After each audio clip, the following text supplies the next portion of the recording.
All right, looking at this next section 11-5, we're looking at what's called two-way tables. So what a two-way table is a frequency table that displays data collected from one source that belongs to two different categories.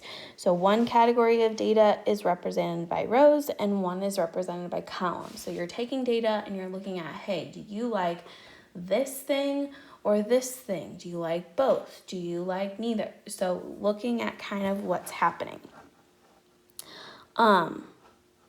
So joint frequencies is entry in the table, and then marginal frequencies is each sum of the rows. Let's look at an example, and it's going to make a lot more sense than these definitions. Okay, so looking at this first one, it says, a student club surveyed all freshmen and sophomores in a small town in Missouri and asked them if they have access to a mobile device. Haha, this is an old problem. So a mobile device is a cell phone.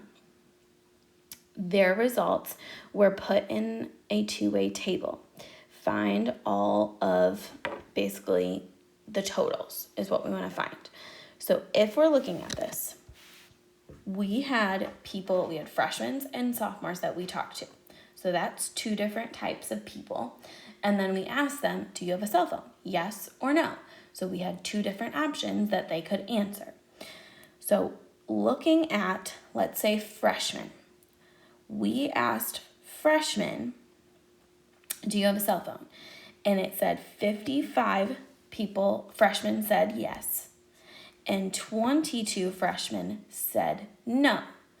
So if I add those two together, 55 plus 22, I would get 77.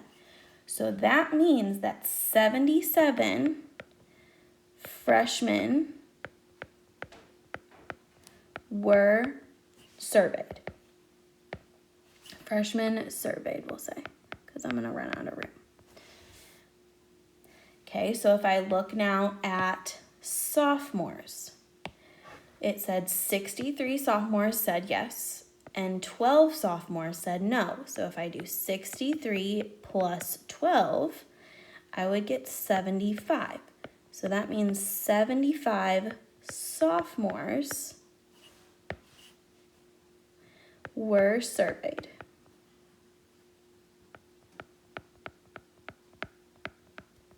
Okay, let's do another one.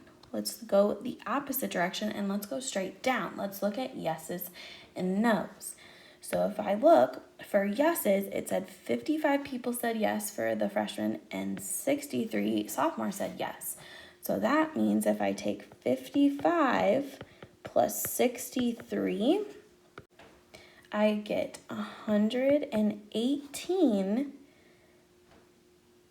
people that have a cell phone. If I do the same thing for the no's, I had 22 freshmen that said no and 12 sophomores that said no. So 22 plus 12 gives me 34. Oops, I didn't fill out 118 right here. So 34 people, freshmen or sophomores, do not have a cell phone.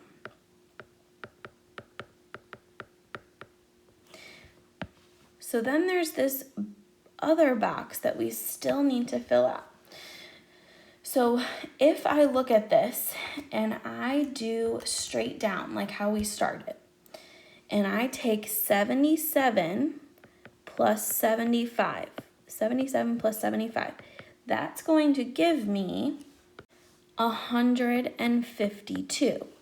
But if I look at my other direction and I do 118 plus 134, plus 34, not 134, I also get 152, which is how a two-way table works. All your columns should add to the same number, and all your rows should add to the same number. It all should kind of work together.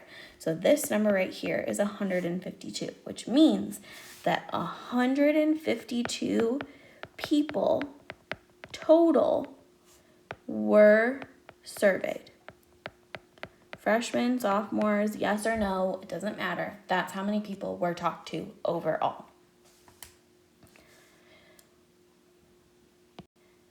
Okay, so let's look at this next example, and we're gonna fill out our table, and then we're gonna actually answer some questions about that data.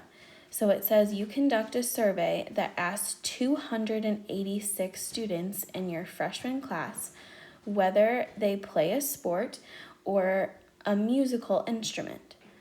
So first off, I just found out how many people total overall that I surveyed. And so total overall goes in this box right here. So we talked to 286 people. Okay, then it says 118 of those students play a sport. So total people that play a sport is 118. So just yes for sport would be right here. So that means that 118 people are going to go right there. And it says, and 64 of those students play an instrument. So that means they said yes to a sport and yes to an instrument. So that's going to go in this box right here. So 64 people said yes to both things. All right, let's keep reading and find more of our parts of our table. It says 93 of those students, of the students surveyed, do not play a sport or a musical instrument. So that means that 93 people said no to sports and no to instruments. So that's going to go right here because 90 no and no goes in that box.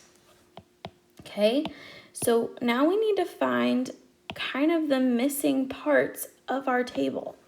We found some of them, but we need to use some math skills to find what's missing. So let's look at sports, yes. So sports, yes, we know that 64 people said also yes to an instrument, and we don't know how many were here, but 64 plus something needs to add to 118. So if I go backwards, I can subtract. So 118 minus 64 is going to give me how many people said yes to sports, but no to instruments. So 118 minus 64 is going to give me 54 people that said no to an instrument. All right, so then I'm looking at all of my no's for the instrument. And this is not all of these the way that you have to do it. I'm kind of just looking at what I have. So I know that if I go straight down, I can get a total.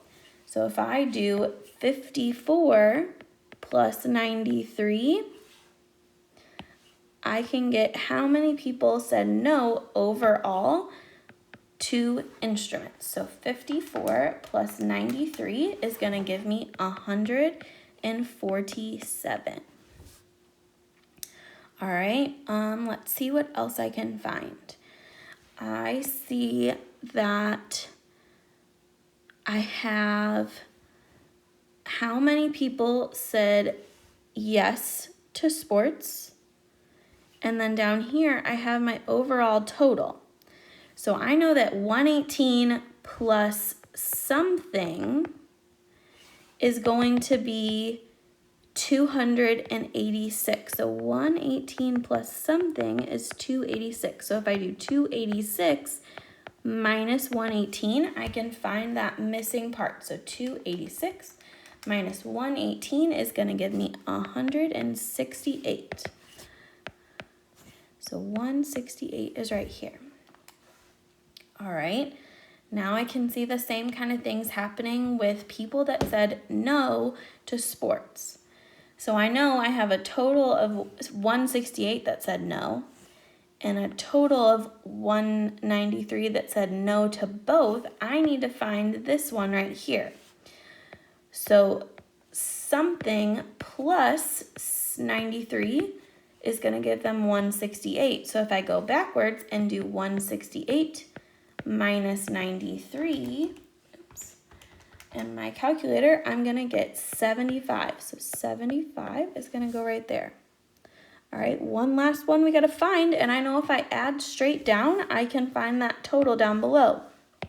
So if I do 64 plus 75, I get 139.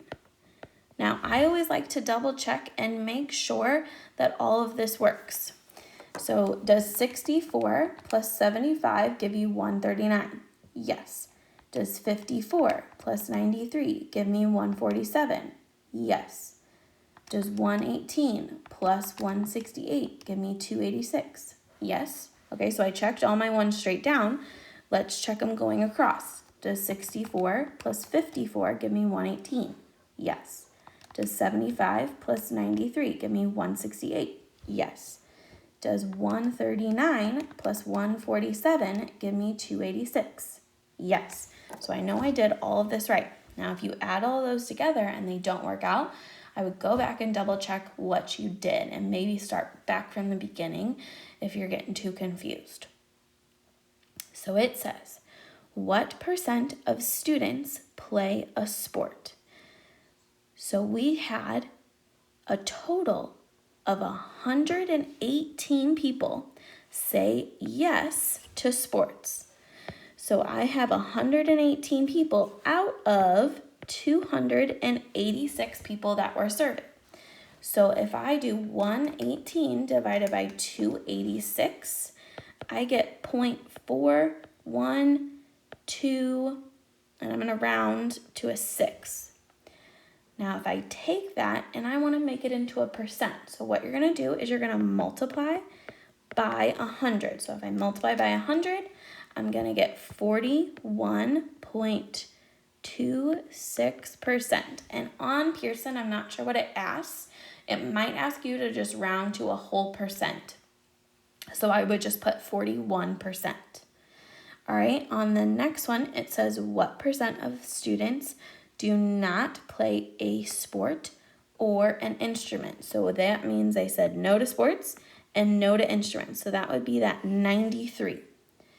So 93 students out of a total of 286 people. So 93 divided by 286. So we get 0.325, and I'm going to round to a 2. And if I want it to be a percent, I'm going to multiply by 100.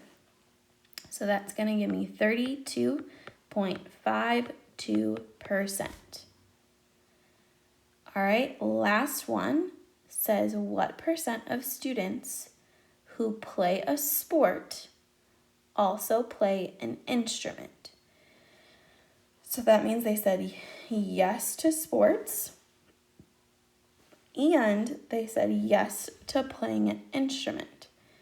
So that would be 64 students out of a total of 286. So 64 divided by 286 would be 0.223, and I'm going to round to an 8. So if I multiply by 100, I'm going to get a percent of 22.38%.